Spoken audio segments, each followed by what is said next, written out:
everyone, welcome to the sociology class. So today in the series of everyday mocks for sociology CUET 2023, we are going to do 40 MCQs. Yes, because we have missed the mock of part 15. कुछ technicalities की वजह से कल का mock हमने miss कर दिया था. सो आज हम 15 एंड 16 को कंबाइन करके यानी 40 MCQs हम सॉल्व करेंगे. ठीक है, टॉपिक मैंने पहले से आप लोगों को बता दिया था. That is basic concepts in sociology, a very important unit for CUET as well as NET. I am your educator Bhairavi Bharadwaj and this is the Telegram channel that you must join if you need the PDF of these questions. 28 Feb को मैं PDF combine करके वहाँ पर provide करूँगी. So don't forget to join the Telegram channel. Okay? तो इसमें आपको 1 to 20 के सेट मिलेंगे 2 बार एंड ऐसा इसलिए है क्योंकि वीडियो मैंने पहले रिकॉर्ड की थी, जस्ट अपलोड नहीं हो पाई. ठीक है, तो कंफ्यूज मत होना. एक बार 1 to 20 हम लोग सॉल्व करेंगे और दोबारा फिर से इसी वीडियो में 1 to 20 क्वेश्चंस आपको मिलेंगे. So let me know in the comment section कि how much you are scoring out of 40 after completing the mock. Okay, question number 1. Sociology as a separate discipline was emerged primarily out of what. Sociology जो हमारा discipline बना है वो किसकी वजह से आया है, कहाँ से क्यों ओरिजिनेट हुआ? Russian revolution, enlightenment thought, classical thought या social philosophy? These are some of the basic type of question जो हर स्टूडेंट को पता होने चाहिए. The correct answer is enlightenment. तो enlightenment thought जो था उसकी वजह से सोशियोलॉजी की नीड हुई. बहुत ज़्यादा जब सोसाइटी में केओस हुआ था तो सोसाइटी को पढ़ने की एक नीड वहाँ पे जनरेट हुई थी. ठीक है, क्योंकि बहुत सारे लोग थे जो पिछला सब कुछ फॉलो कर रहे थे और बहुत सारे लोग थे जो इनलाइटनमेंट की वजह से नई चीज़ों को फॉलो कर रहे थे. तो एक सोशल केओस वहाँ पर क्रिएट हो गया था. ठीक है, question number 2. In which year did French revolution take place? बहुत बार क्वेश्चन ये आता है. French revolution is very important topic for sociology students. ठीक है, 1789, 1769, 1787 या फिर 1798? The correct answer is A, that is 1789. Okay. Question number 3. When did industrial revolution take place? कब हुआ था industrial revolution? 16th century, 17th century, 18th century या फिर 19th century? The correct answer is C, that is 18th century. Question number 4. As a result of dash, the aristocrats lost their power and wealth and bourgeois came into power. किस चीज की वजह से हुआ था ये? Scientific thought, French revolution, industrial revolution या फिर globalisation? The correct answer is B, that is French revolution. Okay, question number 5. Dash paved way for destruction of feudal system and emergence of modern capitalism. जब feudalism का end हुआ था और modern capitalism start हुआ था, ये किसकी वजह से हुआ था? साइंटिफिक थॉट की वजह से, फ्रेंच रेवोल्यूशन की वजह से, इंडस्ट्रियल रेवोल्यूशन की वजह से या फिर ग्लोबलाइजेशन की वजह से? The correct answer is C, that is industrial revolution. Okay. Question number 6. What was the major factor that led to French Revolution? French Revolution होने का major factor क्या था? Enlightenment, industrial revolution, positive philosophy या फिर state system? The correct answer is A, that is enlightenment. Question number 7. The hierarchical system existed in France at the time of French Revolution. French revolution के time पे hierarchical system था. कौन सा था वो? Class system, caste system, state system या फिर egalitarianism? What would be the answer? The correct answer is C. ठीक है, तो फ्रेंच रेवोल्यूशन के टाइम पे स्टेट सिस्टम हमें देखने को मिलता है. Question number 8. What is the prime objective of community development programme? Community development programme जो है, इस पे क्वेश्चन सीयूईटी पूछ चुका है. इसका मेन ऑब्जेक्टिव क्या है? Economic development, social development, educational development या फिर rural welfare? The correct answer is B, that is social development. Okay, question number 9. The hierarchical system existed in France at the time of French Revolution. ये अभी हम लोगों ने शायद कर लिया है. हाँ, ये क्वेश्चन सेम हो गया है, कोई बात नहीं. इसका आंसर सी है, that is state system. Question number 10. August Comte initially called sociology what? August Comte ने सोशियोलॉजी को पहले क्या बुलाया था? Social dynamics, social system, social physics या social science? Very easy question, the correct answer is c, इन्होंने पहले इसको सोशल फिजिक्स बुलाया था। Question number 11, according to Durkheim anomie refers to what? 2 बार आ गया है, देखो यहाँ पर, इसको काट देते हैं। तो दुर्खाइम के अकॉर्डिंग अनोमी वर्ड जो है वो क्या है? A construct or a made up model that serve as measuring rod against which actual cases can be evaluated. ये तो किसी और ही चीज की डेफिनेशन मुझे समझ में आ रही है। The study of small groups, a condition of instability resulting from a breakdown of standards and values or from lack of purpose or ideals. A set of statement that seeks to explain problems, actions or behavior. What would be the correct answer? Anomie is a very important topic, the correct answer is c. ये एक ऐसी condition होती है जब lack of purpose वाली feeling आने लगती है। ओके, एंड ये जो दिया है ना मेजरिंग रॉड, ये सीधा सीधा ideal type by max weber आपको दे दिया है यहाँ पे इन्होंने, आइडियल टाइप बाई, है ना, इस बारे में मैक्स वेबर बात करते हैं।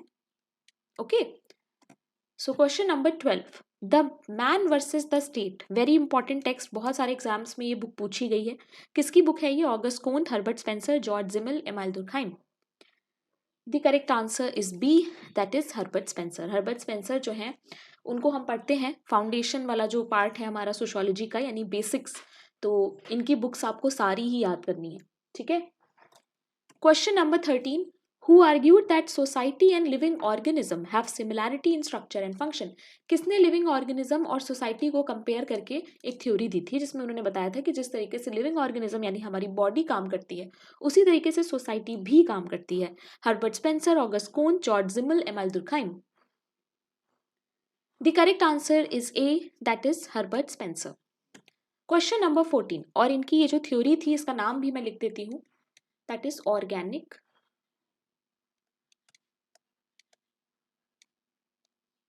Analogy. Question number 14, suicide was published in the year, suicide book जो है किसकी है? पहले तो ये बताओ, और कौन से ईयर में ये आई थी? 1897, 1987, 1798 या 1879? नेम के साथ मुझे बताना answer.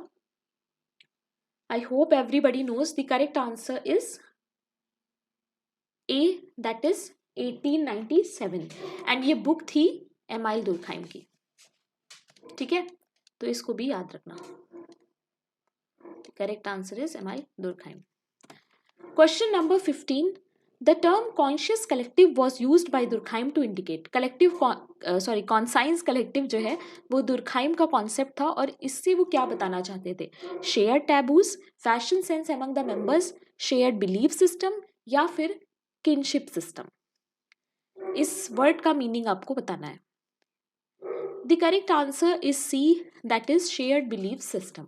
Okay, question number 16, the authority based on exceptional qualities of a leader, authority जिसमें कि आपकी एक्सेप्शनल क्वालिटीज के बेसिस पे आपको बनाया गया हो लीडर या अथॉरिटी में आप हैं, ये कौन सी तरह की अथॉरिटी होती है? Supreme authority, legal, rational, charismatic या फिर traditional?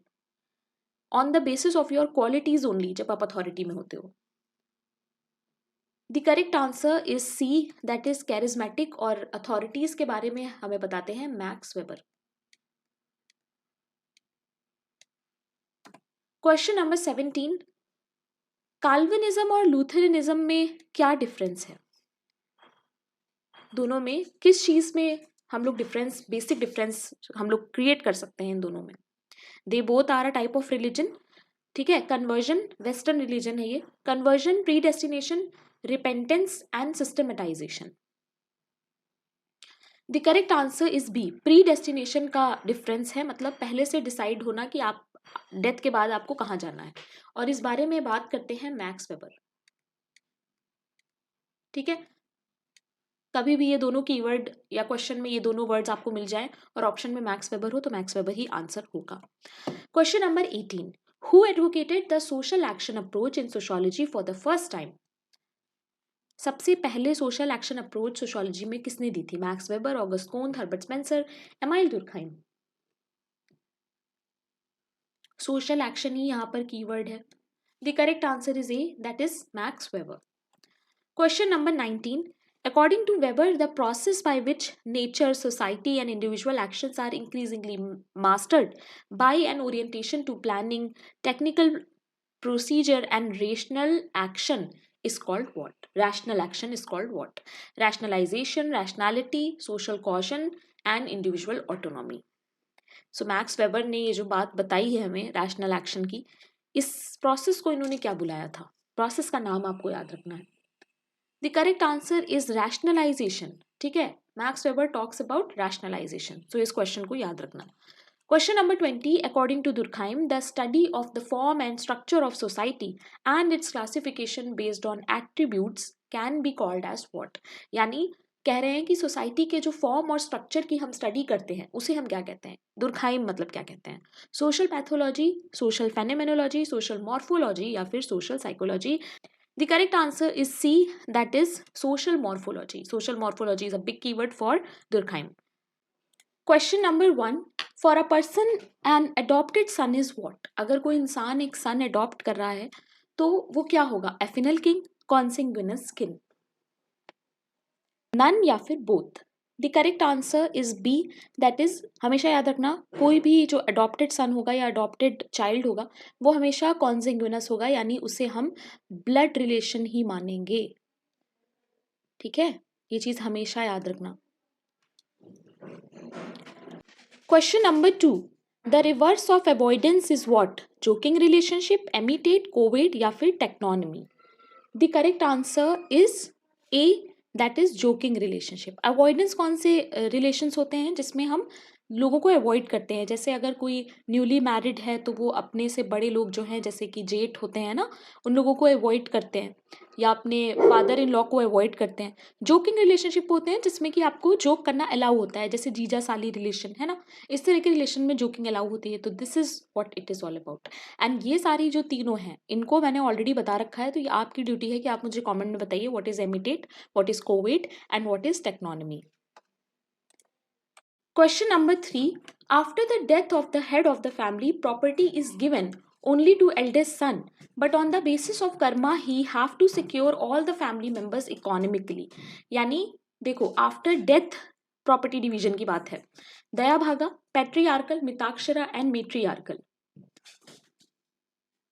The correct answer is A, that is Dayabhaga. Question number 4. What is the population of scheduled tribes in India as per 2011 census? 2011 census जो है उसमें ST की population कितनी बताई गई है इंडिया की? 104.2 million, 100.3 million, 105 million, 115 million. The correct answer is A, that is 104.2 million. Question number 5. What is the major objective of Balwant Rai Mehta Committee? Balwant Rai Mehta committee का मेजर ऑब्जेक्टिव क्या था? To study local self government, to study CDP and NES, to study Panchayati Raj, to study the people's participation in local self government. The correct answer is A, that is to study local self government. Question number 6. Which is the work of Robert Redfield mentions the concept continuum? Robert Redfield की किस work में उन्होंने continuum concept की बात की है? The little community, the primitive world and its transformations, Tepoztlan, Mexican village, study in folk life, the folk culture of Yucatan. What would be the answer? कौन सी बुक है इनकी जिसमें इन्होंने कॉन्टिनम की बात की है? The correct answer is of course D, the folk culture of Yucatan. Question number 7. Which was the first state which implemented the Panchayati Raj system in India? कौन सी पहली स्टेट है जिसमें पंचायती राज सिस्टम इंडिया में आया था? Assam, Madhya Pradesh, Bihar, Rajasthan. The correct answer is D, that is Rajasthan. सबसे पहले राजस्थान में आया था Panchayati Raj system. Question number 8. Community development programme जो है वो कब आया था? ये क्वेश्चन ऑलरेडी पूछा गया है शायद CUET में, so it is a important question. Community development programme topic को अच्छे से प्रिपेयर करो, उसके नोट्स बना लो. 1951, 1952, 53, 44. The correct answer is B, that is 1952. Okay. Question number 9. What is the prime objective of community development program? Community development programme का main objective क्या है? Economic development, social development, educational development या फिर rural welfare? The correct answer is B, that is social development. Okay. Question number 10. Which is the committee related with Panchayati Raj? Panchayati Raj से कौन सी committee है जो रिलेटेड है? Balwant Rai Mehta, L M Singhvi, G V K Rao, all of the above? The correct answer is D, that is all of the above. सारी ही जो है वो पंचायती राज से रिलेटेड है. Okay. Question number 11. We are all equal but some of us are more equal than others. What does this statement denote? ये जो statement है कि हम सब equal हैं but some of us are more equal than others, पर कुछ लोग जो हैं वो ज़्यादा equal हैं दूसरों से. Social stratification, culture, relativism, generation gap, social mobility. किस चीज़ के बारे में ये बात हो रही है? The correct answer is A, that is social stratification. Okay. Question number 12. Which of the following communities in South India was studied by Kathleen Gog? ये क्वेश्चन काफ़ी बार पूछा जाता है क्योंकि साउथ इंडिया में कुछ कम्युनिटीज़ पे इन्होंने स्टडी किया था और वो बहुत इंपॉर्टेंट है. अब देखो कंफ्यूज करने के लिए एक ही जैसे ऑप्शंस दे दिए हैं, नादर्स, नायर्स, नायकास, नायकार्स. ठीक है. सो याद रखना the correct answer is B. इन्होंने नायर्स पे स्टडी किया था. Nairs very well known community of South India. Okay. Question number 13. What are manifest functions? Manifest functions क्या होते हैं? Unrecognised and intended consequences of a social action, recognised and unintended consequence of a social action, unrecognised and unintended consequences of a social action या फिर recognised and intended consequences of a social action. The correct answer is D. Manifest function वो होते हैं जो recognised भी होते हैं और इंटेंडेड भी होते हैं सेम कॉन्सिक्वेंसेज के. ठीक है. Question number 14. Middle range theories is a great contribution bye.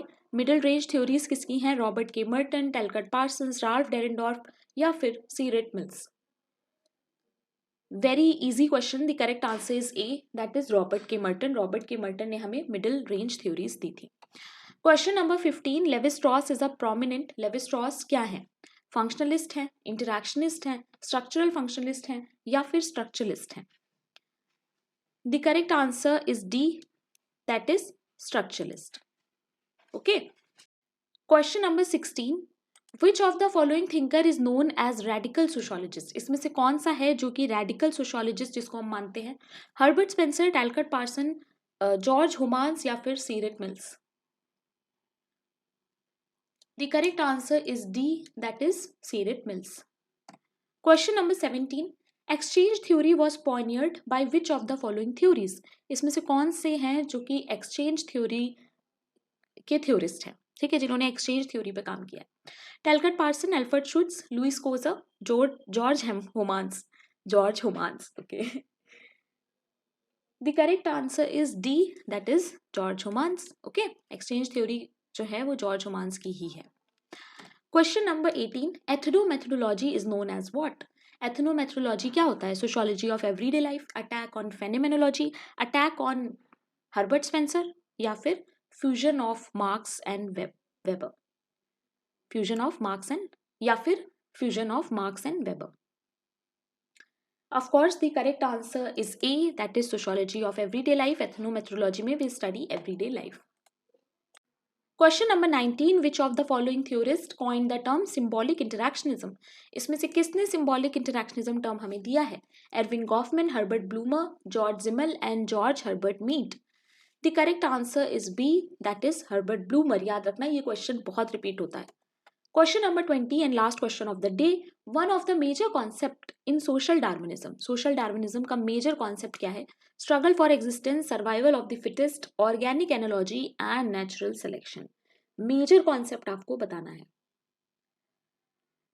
The correct answer is survival of the fittest. Organic analogy हमें दी थी हर्बर्ट स्पेंसर ने.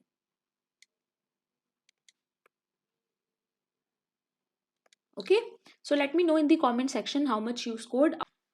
So if you are watching me for the first time, you can subscribe to my channel. If you are a sociology student, go to playlist में आपको सब कुछ मिल जाएगा अपनी need के अकॉर्डिंग, उससे पढ़ना स्टार्ट कर दो. And this is the Telegram channel that you have to join. Please join Telegram. मैं बार बार बोलती हूँ because all the free material you will find on Telegram only. This is my personal Telegram. आप मुझे यहाँ पे भी मैसेज कर सकते हो if you have any doubt, if you want to ask me anything. इसके अलावा एक डिस्कशन ग्रुप है, उसको भी ज्वाइन कर लेना. Thank you very much. Next day का जो भी टॉपिक है मॉक का, वो आपको टेलीग्राम पे पता चल जाएगा. Thank you guys, keep learning.